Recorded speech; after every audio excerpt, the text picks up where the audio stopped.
What's going on, guys? Welcome back to episode two of All Talk with Brickley. In today's episode, we will be recapping the four Elite Eight games from this past weekend, while also previewing the two Final Four matchups this weekend, and maybe also talk a little NBA. But let's get right into it. Let me. All right. Um, let's go to the first Elite Eight game, Iowa versus Illinois. Man, this one hurts. This one hurts. As just someone who goes to Iowa, as I said, we had him. We did have him that second half. That that first half. That second half, we just collapsed. Um, but let's get into it, man. Um, obviously started the Iowa team. Bennett Sturts, amazing first half. Um, I believe he had like 15 in the first 11 minutes or something. He was going. He was playing really well. He was. Um, but then kind of just died as did the rest of the team. Um, but Bennett Sturts won an Iowa career, even though it was only 1 year, from D2 Northwest Missouri State for 2 years. Then transferred to Drake last year. Won the tournament game as an 11 seed last year. To this year, leading Iowa to the Elite Eight for the first time since 1980. I mean, talk about if you want to talk about some of the best players in Iowa history, even though he's only here for a year, you got to put Bennett Starks in that conversation. You just do. Um, Cooper Koch, 6 points, fouled out. I mean, he played fouled out in 39 minutes, so like it was like the last. We were intentionally fouling when he fouled out. Um, he only took 5 shots, and in my opinion, I want him to take like 8 to 10 shots a game. So 5 shots isn't really what I like to see out of Cooper Koch going into today, but he made two of them. He played some good defense. I will say that. Always does. So Cooper Koch as a freshman, he'll be back next year. He'll probably be our number two next year. So Cam Manyow, 4 points, 5 boards. He did what he could. I mean, at 6'9", when you're basically playing the center against an Illinois team who was statistically the tallest team in college basketball, uh, it's hard to it's hard to really get anything going offensively. Defensively, he held his own. Or he tried to at least, but all caught up from the end. We already talked about Bennett Sturts. Kale Combs only took 5 shots again, 5 points board. He didn't do a lot as much as I thought he would do. Um, he had a big three at the start of the game. It's only three. It was at the start of the game when we went up 12-2. And I mean, that was pretty much the last we saw of Kale Combs. And then he had a layup in the second half. That's really all we saw from him. But he's coming back next year. He'll for sure. I'm curious to see if he runs the point next year with Bennett gone. Tavion Banks did not have a good game. 1 for 8 from the field. 1 for 3 from three. He's not a 3-point shooter, so 1 for 3 isn't bad. But the 1 for 8, he was just missing layup after layup. Granted, they were contested, but these are layups that he's made all season long. And to go out there in the biggest game of your life and to put up those put up those layups and just not have them fall, that can't happen. It just simply can't. Fulgaris, the hero of March up to that point, he was kind of unplayable. And while I disagree, 9 minutes is kind of crazy. Like the fact that Isaiah Howard played more minutes than Fulgaris, I mean, that just can't happen. It can't. Um, but he is a big. He's like 6'8", 6'9", same as Cam. Problem is Cam Manion's more of like a defensive anchor, like a guy who back you down, back to the basket type of forward center, while Alvaro wants to shoot the three ball and pick and pop, shoot the mid range, and he gets bullied down low. And again, against a team like Illinois, you can't do that. So I get why Ben McCollum did what he did and didn't play him a lot, but I think he should have been more 9 minutes. I think he should have been more than like the Tate Sage range, like 15 to 17 minutes a game, and see if he can provide a spark for you offensively. Isaiah Howard played a lot, played a lot this game. He hasn't played a lot recently. So the fact that coach trusted him to play 20 minutes in the Elite Eight shows a lot of what he put out in practice and, you know, did to prepare for this game and to give Ben McCollum the confidence to play him this much. Overall, he did fine. I mean, all three of his shots are threes. He knocked down one. Tate Sage, Tate Sage played phenomenal. I don't have enough good things to say about the freshman. 6'7". We talked about him last episode. I mean, he was just huge. Knocked down two threes. Anytime he needed to, he was diving after loose balls. He was hustling defensively. Um, but he's going to be a guy that's going to be huge for us. He might be our one option. If he can develop, I'm not sure what he's like off the dribble or what he's like at getting to the cup. But if he can develop something like that, like something like Benedict, he's going to be huge for the Hawkeyes next year. What a season for the boys. Proud of them. Let's move on to Illinois. Man. Um, let's go to Merkovich.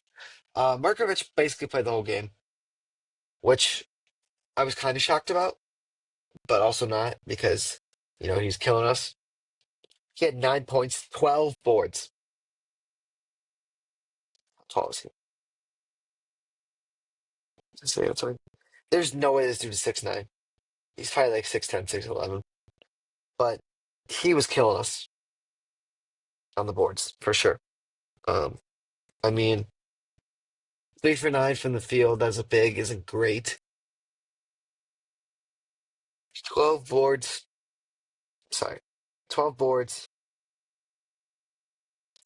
Jake Davis didn't play a lot. He had 1 point from the free throw line, took one shot. He was really a non-factor. Tomislav killed us down low. Absolutely killed us. He wasn't getting the boards because Merkovich was flying in there. But man, he was a back to the basket, throw a lob, he'll go get it. And we just couldn't stop him. He had a great game. Even had a three. That's also another thing about this Illinois team. They got bigs, but the bigs can shoot. So credit to Illinois. Kylan Boswell was really a non-factor. Took two shots, but he was trailing Bennett Sturts the entire game. Um, so he did an all right job on him. Bennett's up 24. But towards after, I will say, barring the first 10 minutes of the game, Kylan really held Bennett in check. So props to Kylan Boswell. Keen Wagler, the freshman. Oof, oof, he's good. That's it. He can go in there and get buckets for sure.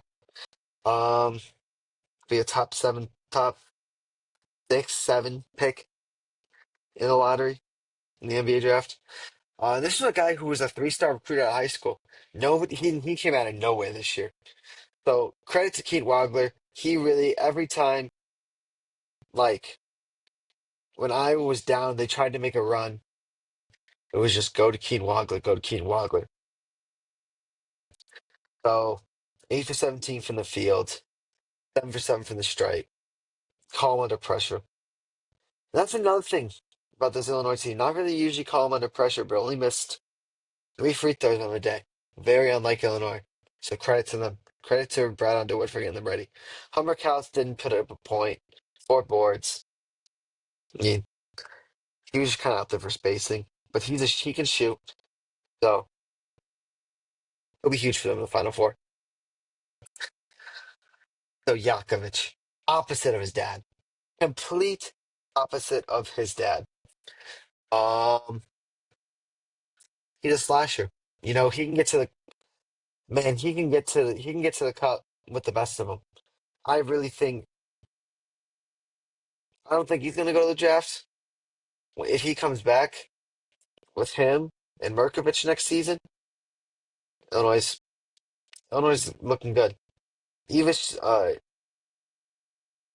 the other Ivicic, I don't know how to pronounce that name. 4 points on a board. He was really a non-factor, but the fact that he's 7'2", it's just the sole fact of him being 7'2" that kind of brings him more value on this team. So all in all, in this game, credit to Illinois. Shout out my boys. They had a big win. It was huge. Um, again, Iowa hell of a season, but Illinois was just a bigger and better team. Let's go to the second game, which was Purdue and Arizona.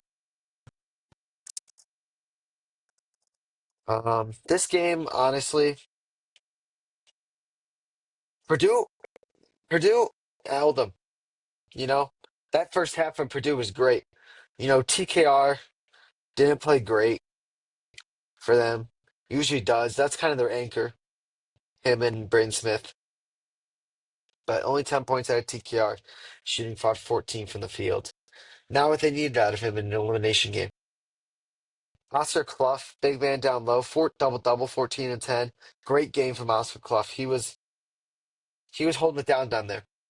And I'll give him that. I'll give him that. 2 blocks, too, and a steal. Fletcher Lawyer, he was a shooter, 2 for 6 from the three, 3 for 9 from the field. Played all right, you know, 8 points. I think he averages close to that in the season.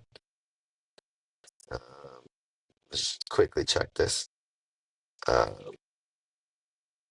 he averaged 14. Bad ball knowledge from me. That's my bad ears. Um, so not a great showing from Fletcher Lawyer. CJ Cox, 7 points, 3 for 5 from the field. Did fine. Braden Smith really had a bad game. And I hate that he had a bad game because he's the all-time leading assist. He had 7 assists. All-time leading assistant for a reason.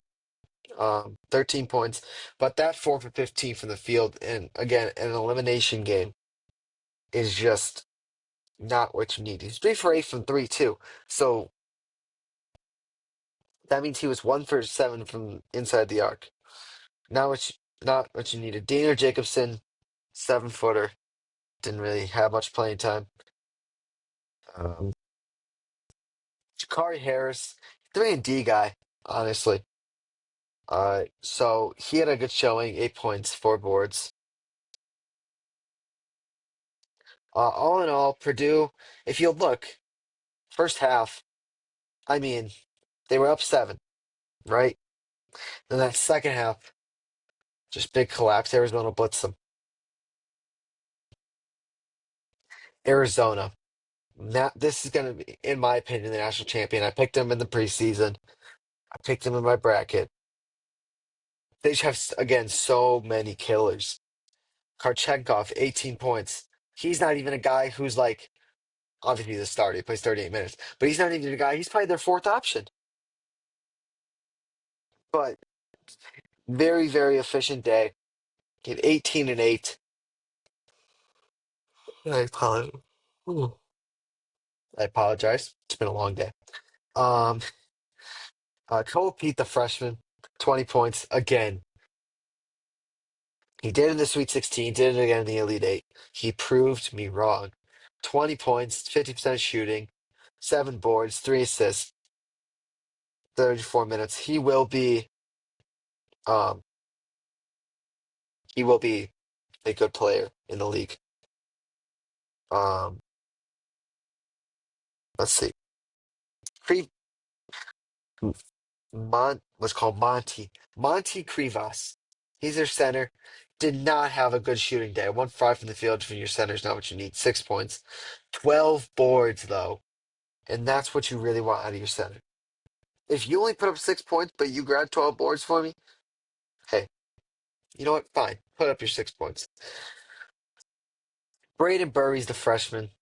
33 minutes, 14 points, 4 of 10 from the field. He's a sniper from behind the arc. I'll give him that. He is a guy that can light you up. He can give you 25 any day. 14, 6 boards, 2 assists, 3 steals on the defensive end. Jaden Bradley, the veteran, the senior, 14 points. He kind of towards the end of the game. He's the guy they go to. He's the veteran, closes it out. Then off the bench, Owaka. He's usually huge for them. Well, 4 points, 2 boards, only 11 minutes of playing time, but he's huge for them. Del Orso, he had that 30-point game against Iowa State in the Big 12 tournament. He can shoot it. They have honestly, they're 1, 2, 3, 4, 5, 6, 7. They have 7 guys that can just kill you. Owaka can kill you on the boards, and Del Orso can shoot it from 3, and these 5 guys can kill you. Man, Arizona, what a great game from them. Purdue had a good season. Braden Smith goes out. Honestly, kind of sad, but what are you gonna do? Let's go to the first game of Sunday slate, which was Tennessee versus Michigan basketball. This game, honestly, there's not much to say about this game. If it was a closer game, I'd talk about it more. But it was a blowout. It really was. Um, Tennessee kept it close. I believe it was 21-20 at one point. It was 21-20, and Tennessee was up. And the next thing you know, and I believe it was a 21-2 run that Michigan went on. So then they were up 18, and then they just didn't let off the gas from there. I mean, for Tennessee, JP Estrella, kind of like their big man, 25 minutes, 7 points, 7 boards. I mean, he didn't play. Nate Ament, the freshman, the lights were too big for him. 7 points on 2 of 12 shooting, 0 of 3 from the field. Now, I still do believe he will be a lottery pick, obviously, but just sad to see him go out like that. Felix Okpara, he's a center from Minnesota, maybe. 24 minutes, 10 points, 7 boards. I mean, he had an efficient game. He had an all right game. 2 for 6 and free throw lines, not what you want to see. Bishop Oswald didn't do much. Jacoby Gillespie's their star. They play through him. Not what you needed to see. 4 for 13 from 3. But most of this was when they were playing catch up. He was just trying to chuck up threes. Jalen Carey, all right. I mean, there's not really much to talk about. Like, you guys see the score. It's 95-62. Michigan. This I could talk about a little bit more. Mores Johnson Jr. got to the line. A lot. A, a lot. Yaxel doing Yaxel things. I mean, this guy just kind of 27 points. He was just having fun out there. He's a little cocky for my liking, so that's why this, my bias. I really want Arizona to win. I really like Michigan, but I can't deny they're a great team. Adimara, 11 points. Didn't play much. Honestly, didn't have to. Because he had 2 early fouls, and Dusty May doesn't really play a lot of guys with 2 fouls like that. So once they kind of just wanted to rest him probably. So he didn't do much. But when he was 11 points in 18 minutes, very efficient showing. Elliot Cadeau, 10 assists, 8 points. I mean the 10 assists really show you how little scoring Elliot Cadeau had to do today. He's normally the 2 option. Namari Burnett, really a 3-point guy. 10 points, 1 4 from 3, 7 boards. Um, I mean, Trey McKenney off the bench had a good game. Ronnie Gay off the bench had a good game. Uh, Will Cheddar, I mean, he only had two free throws, but he's not really a three-point shooter. Even the coach's son got in the game, and that's how you really know it's a little blowout from the start. He hit a three, so good for Michigan. We'll see how they fare against Arizona. And then final game of the weekend, possibly, might I say, game of the tournament. I mean, wow, Duke with an all-time choke job once again. Lost it to Houston, up seven with a minute left last year. They were up 19 in this game. They were up 48 to 29 because they were up by 15 and a half. They put up two quick buckets in the second. They were up 48 to 29 in this game and they blew it. Um, let's start with Duke. Malik Brown did take a shot. Only four fouls. Honestly, not even a game from Malik Brown. Cam Boozer did what he could. 10 for 21 from the field, 1 of 4. I don't think I think he's gonna be a great player in the NBA. I don't think he'll be the first overall pick. I think it's gonna be AJ Debonsa, but that's a conversation for a different day. But 27, 8 boards, 4 assists, 2 blocks. Caden Boozer, 15 points, 5 boards, 6 assists. Very honestly, all in all, very good game from Caden Boozer, but he'll be remembered for that play that we'll talk about in a second here. Um, Isaiah Evans, I mean, 7 point. Honestly, if I was John Shire, I would have gave Isaiah Evans more shots. Only putting up 6 shots from a guy who had a. I believe he was the one who had a. I mean, let me get quick sidetrack here. Let me go Duke St. John's really quick.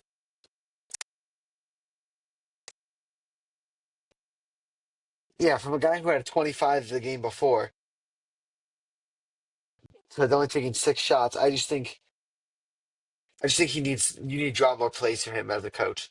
Patrick Gungba, six holding it down low, 6, 5, and 3, stealing a block, 4 fouls. I will say they got into a little foul trouble. I digress. Caleb Foster coming back from injury, only played 14 minutes, no points, wasn't really a factor in the game. Nicholas Kamenia, sorry, 7 points, shot 3 for 5 from the field, made a three. He was actually for his role on this team, good for him. Played well. But UConn. Let's go. Terrace Reed. 26, 9, 3, 2 steals, 4 blocks. He's a monster. I mean, he's the anchor. He's the guy. He's the go-to.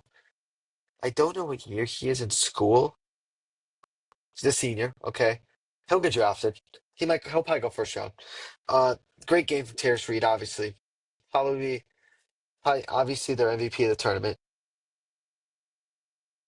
Silas Demery finally got the three ball falling for UConn because they were 1 for 18 before he made a couple. Um, so shout out Silas Demery for getting it going. Alex Caravan did not have a good game. Did hit a big three in the last minute of the game to cut it to 1. So I'll give him props for that. That's a big shot from the senior, from the guy who's played the most games in UConn history. Solo Ball didn't have an efficient game at all. Um, I mean, 10 points, 3 for 11 for the field, 0 for 5 from three. Got to the line a little bit. 2 rebounds, 2 assists, 2 steals. So made up for it, I guess, on the defensive end. And Braylon Mullins, the hero. Man, I can't say enough about this shot. I mean, it was nothing but net. His only three, he was 0 for 4 up to that point. The guts to shoot that shot when you could have, I don't know how much of a better look you could have gotten because Isaiah Evans, we'll get to the play. Uh, but I think I think that Braylon Mullins, as a freshman, to take that shot. Dan Hurley trusts him. Alex Caravan clearly trusted him. Most seniors would have wanted to take that shot, you know, and try to become a March Madness hero, but he trusted the freshman. Props to them. Nothing but net right down the middle. The rest of these guys really didn't have an impact. But man, I feel for Caden Boozer, I really do, because he had a great game, but he'll only be remembered for that turnover, which I don't know. I, I think this is a more of a coaching thing, in my opinion. How do you not call a timeout? If you have a timeout, you have a timeout in your pocket. And the fact that John Shire did not call that, and the fact that he didn't have Caleb Foster on the court, I don't care that he's coming back from injury. Played for only 14 minutes. He played in the St. John's game. He played in this game. To not have a veteran on the court and putting the freshman out there who gets flustered in the situation and not calling the timeout, I think this is 20% on Caden Boozer because he probably should have just held it, made two free throws, game over. But 75% of this I'm putting on John Shire as a coach. And this is back-to-back years where he's just collapsed, where Duke's just collapsed. So I'm not saying he's on the hot seat, but man, you got to start having some conversations if you don't, you know, get back to the Final Four next year and potentially, win a national championship because you're Duke. The standard is so high. Coach K left it so high to the point where, you know, I think he just. I want to know if you don't let me see if I can find this play. Uh, UConn versus Duke.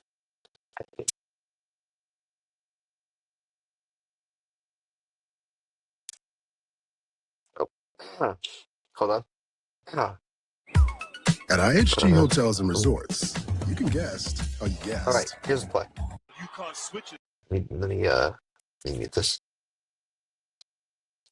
Okay. You inbound the ball to Cambuser. You get the ball in great. Breaks the press. Gives it back to Dame Star. Caden Boozer. I see the vision, right? Because you have 1, 2, 3 Duke right here, and you have 1, 2, 3, 4, 5 UConn in the backcourt. All you have to do is get the ball over them. I saw the vision. I see what he's trying to do.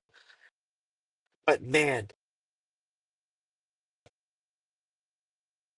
you got to throw that ball higher if you're Caden Boozer.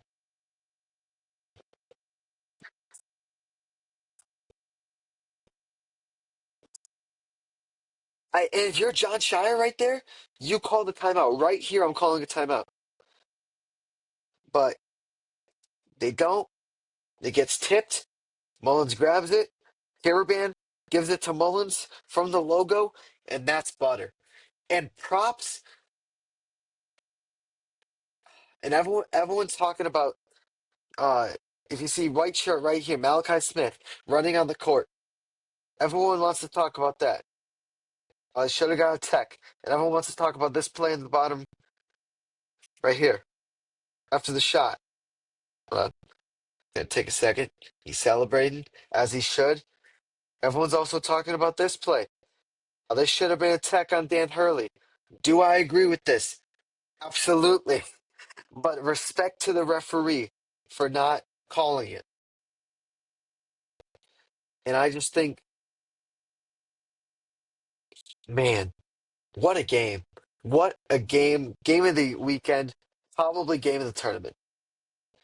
And that brings us to the Final Four. UConn, Illinois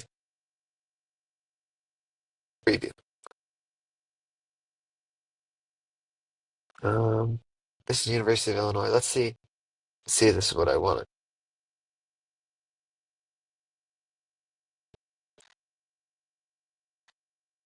Yeah, sure. We'll stay on this for now. All right. My prediction for this game. Actually, I don't like this website. But my prediction for this game, I think I'm going to Illinois. Is there a little bit of bias in there? I think so. But I also do truly think they win this game. I think they have the size to match up with Terrace Reed. I think Eva Stitch is going to have to play a huge role in this game. I think that. Go to CBS Sports. Yep. Huh. My fault, guys. Um,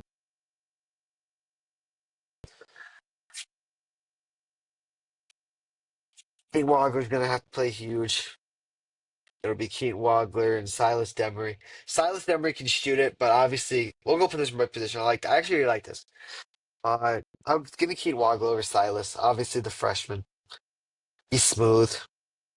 But problem is the only problem with Keaton Wagler, he's very emotional. So if this game comes close, just they don't want that.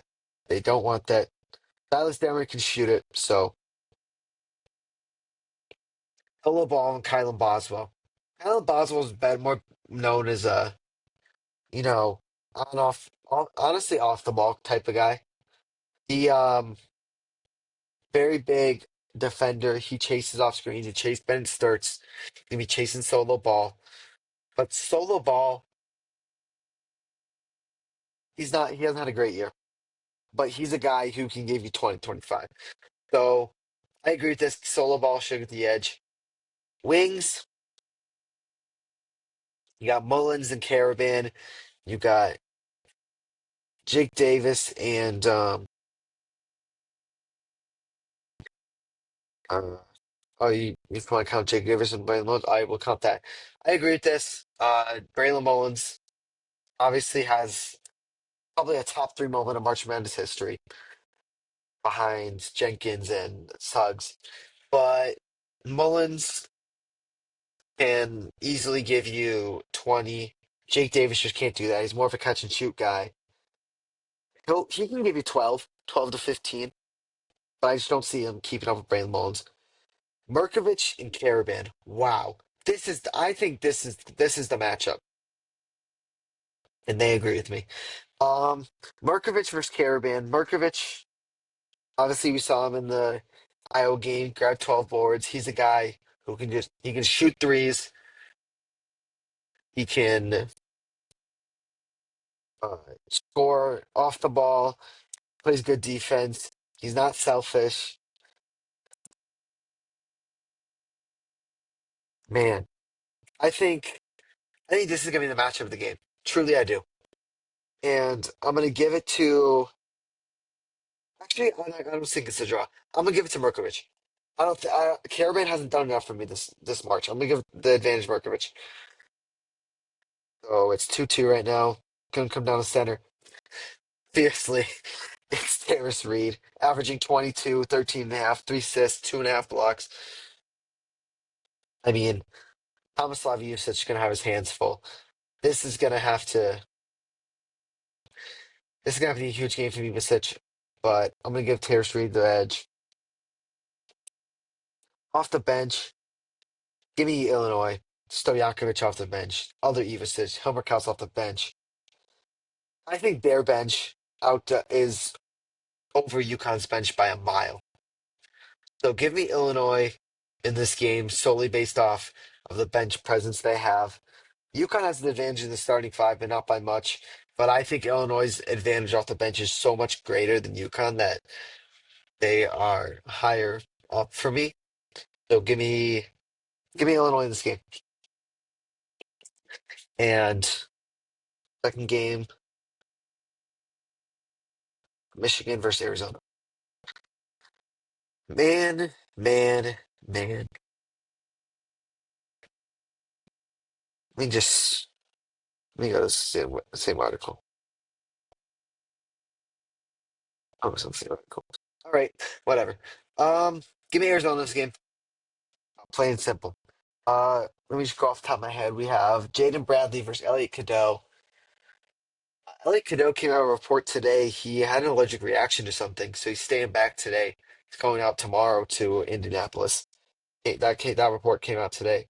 So maybe he's not going to be fully healthy. Who knows? Either way, I would have taken Jaden Bradley. I think he's the veteran. I mean, honestly, it's veteran versus veteran here. But give me Jaden Bradley. He's been a closer all year long. Elliot Cadeau is more of a second option, but Jaden Bradley is a guy that I trust more. So give me Jaden Bradley in that matchup. The two guards are second. Let me just go back to this Michigan versus Tennessee. The two guard would be Namari Burnett, the guy who's very very much a shooter. So I think he's gonna be huge in this game. So that's Namari Burnett versus Braden Burries. Give me Burries. I mean I mean he can just give you 25, and Namari Burnett you can't do that. He's not a guy who's a scorer. He's just more of a 3-point guy. Then we have Yaxel versus Koa Pete. Much as I love Koa Pete, give me Yaxel here. Big Ten Player of the Year for a reason. Drop 26. I mean, he can just do it all. Give me Yaxel in that. Perez Johnson versus who would Arizona's four-man be? Karchenkov. Ooh, that's interesting. Give me Karchenkov.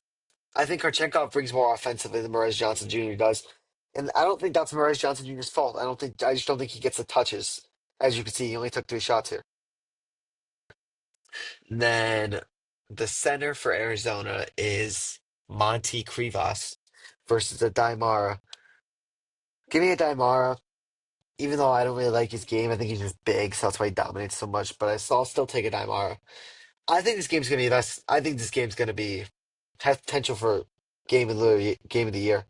I give me Arizona.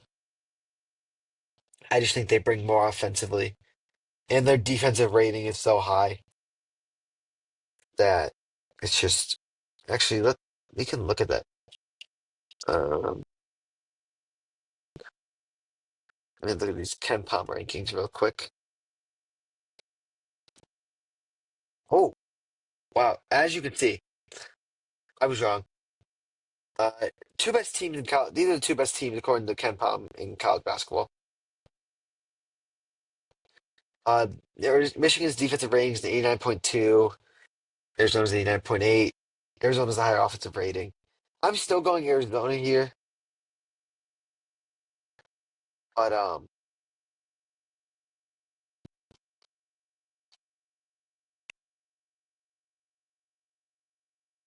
but yeah, I think it's gonna be a close game. I truly do. Um, and let's see. So those are the two Final Four previews. Well, let's talk a little NBA. We'll talk a little NBA. Um, let's just go around. Uh, Not mock draft. NBA.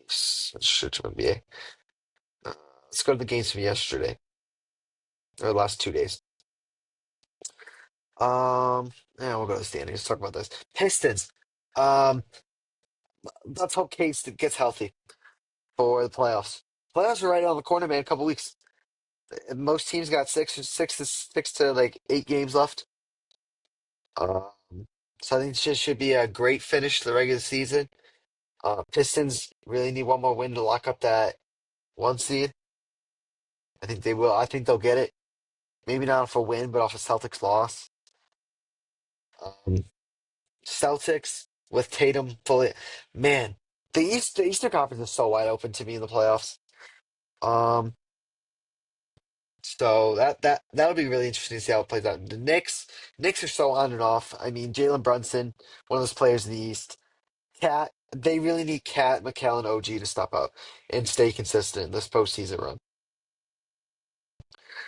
Cavs, I mean, you got Donovan Mitchell, you got James Harden, Jared Allen, Evan Mobley. I mean, if these rosters are all so talented, man, the Hawks really came out of nowhere, and I really do want to talk about that because what Jalen Johnson's doing this season is unbelievable. I believe he's averaging about 24, 25 points a game, about 12 rebounds a game, about 8 assists. He's having an unbelievable season. I believe he should be all NBA. I firmly believe that. This Hawks team, this Hawks team about a month and a half ago was probably down here, and with the 9, 10, 11 seats. But now they're up to the five, which goes to show you A, how close the East is, and B, just how much they've improved. So really props to the Hawks. The Raptors, I mean, the Raptors are a team that came out of nowhere too. I mean, they've been good all year, don't get me wrong, but I mean, yeah, as opposed to like what people thought of them going into the year versus now, nobody saw this. People expected them maybe in the play-in, which actually is still plausible because they're only game up on Philly. Philly, stay healthy. They got a chance. PG, Tyrese, VJ, and Joel Embiid. Big if though. Paul George, just coming back from suspension, he's all kind of injury prone, he's getting up there in age. Joel Embiid, Mr. Injury himself. So we'll see where that goes. The Magic, Franz is just starting to get back healthy. They got Paolo. I mean, I can see the Magic giving like a team like the Celtics not a run. Maybe it takes them to 5 or 6. And then the Heat and the Hornets battling for the 9-10. The Hornets are a team who are going on a crazy win streak. So next year they're set up very nicely for potential 50-win season, top six. I guess top six is still in the picture, but it's gonna be rough to get up there. But they position themselves nicely. Then we get to the bottom teams. The Bucks, I don't know what they're doing. They're trading Giannis, they're not trading Giannis. They cut Cam Thomas. I don't know why they did that. Usman Jang's been kind of the only bright spot. The Bulls, I'm a Bulls fan. Hey, Sean, obviously y'all don't know that, but I'm a Bulls fan.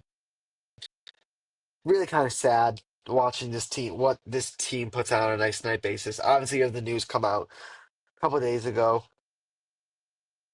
Monday. I believe it was Monday about Jaden Ivey. Unfortunate situation. Hope he receives, the help he needs. We're not gonna get into that, but it sucks because we traded a first round pick for him. But this team, we're starting Gershon Yabusele not on a night to night basis, and it's just the product they're putting out. It's just not good. The Nets, I don't know what you want me to say about the Nets. They suck. Um, I don't even know what a bright spot for the Nets would look like. Matter of fact, let me just search this. Um, lost to the. They haven't played. They not played in a week. Oh, they played yesterday. That's my bad. Lost by 31 to the Hornets. Um, bright spot on their team. I mean, they got young pieces. Noah Clowney. They got Nolan Traore, Drake Powell. Shout out UNC. Right? They got Ben Serif. That's really all they got. Um, yeah, it's the Nets. I don't really know. Let's go to the Wizards. A team I'm intrigued by. Not this season. Obviously, they have 17 wins this year. Next season, they have Trey Young. They have Anthony Davis. They have Alex Sark. They have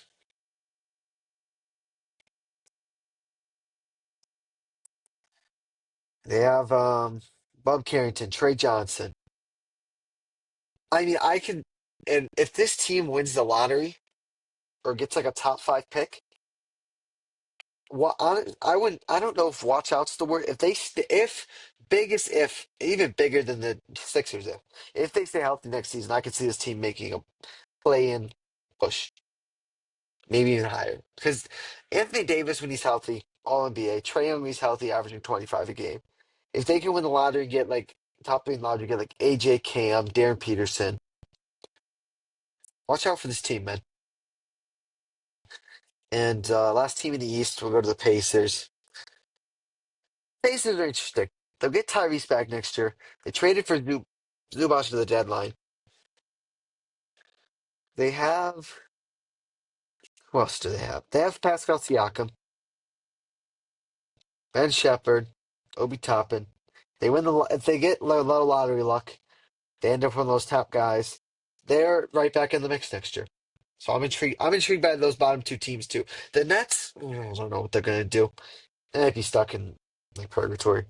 The Thunder, best team in the West, best team in the league, record wise. You want to argue the Spurs? I'm not gonna argue with you. Spurs are on a tear. Thunder.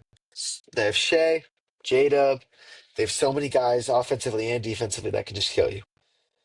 Spurs, obviously, this run that they're on there, a 9-game win streak. I saw this stat yesterday. Since February 1st, so over the course of the last 2 months, I believe they're 28-2, which is insane. So they can give I can see them giving the Thunder a run for the money. The Lakers really turning it on, 9-1 in the last 10. Luka's been on a tear, putting up 40, 50, 35, trip dubs. I mean, Luka's on a tear. And and LeBron as the third option is kind of scary when you think about it. The Nuggets. You got obviously Jokic, Jamal Murray. Kind of worried about them a little bit, but I was worried about them. But they're eight. Sorry, they're 8-2 in the last 10. Not bad. Timberwolves. I believe Ant's coming back soon, or if he's not back already. I honestly haven't been keeping up with the Timberwolves as much. So I think obviously they're always going to have a chance if they have Ant. Rockets with KD are always going to have a chance. So this top six are kind of, I don't want to say locked up, but 4.5 games back with six to go. Kind of rough. Um, Suns, Dylan Brooks is back. Devin Booker. Um, what else do they got over there? Jalen Green, Oso Gadoro. Um, they can they can make some noise in a play in. They're gonna make much noise in the playoffs when they have to play, you know, the Thunder and Spurs. Sure. Clippers. Clippers single-handedly saved the NBA because the Thunder have their pick, and they really are doing their best to. They started the season horribly, and they really turned it on. So props to the Clippers. Kawhi's been playing all NBA level. Can't believe they almost snubbed him for the All Star game. Trailblazers. Um, really turned it on. 7-3 in the last 10. They got who they got over there? Shade Sharp, Denny Avdia. They got Tamani Kamara, Donovan Clingan, Drew Holiday, Matisse Thybulle. They got some guys. So I really like the Trailblazers team. The Warriors desperately need Stephen Curry back. Report came out today. He's aiming for a Sunday return date. He's had an interesting knee injury to say the least, but they are struggling without him. They're firmly locked into the plan, so they can't go. They have to win a couple games to earn a playoff series. But man, unfortunate for them. Grizzlies. I don't. I don't know how many bright spots they actually have. Um, if their pick, they beat the Bulls. Not hard to do. They got Gigi Jackson, who's solid. They got Cedric Coward, who's been really good. I guess. Um, Pelicans, Derek Queen, Zion, who's actually had a relatively healthy year. They got DeJounte Murray, who's been hooping a little bit since he came back. Not necessarily the most efficient in this game. Sneak Bay's not bad. Herb Jones. They got an all right squad over there. They stay, if I mean they got an all right future over there. Mavericks, they got Cooper Flag. They got Kyrie coming back next season. Don't know how healthy he'll be. But that'll be interesting next year. Jazz, they got Jaren. They got Keontae George. They got Isaiah Collier. They got Larry Markin. They're gonna be an interesting team next year if it's healthy. Like, I don't know what to tell Kings fans, honestly, at this point. Um, like, on a night-to-night basis, your leading scorers are Devin Carter, Nick Clifford, Maxime Reynaud, and normally Daquan Plowden, but he had a bad game this game. Like, are they young guys? Sure. Are they ever going to really probably blossom into, like, all-stars? No. Like, you guys are playing them because you have nobody else to play. Zach Levine's out for the year. I believe DeMar's out for the year. I don't know what to do with the Kings, but yeah, think that's I think we're gonna call it here. Um, thank you guys for watching this episode of the podcast. I know it was a long one, but hopefully you guys enjoyed, and we will see you in the next one. Peace.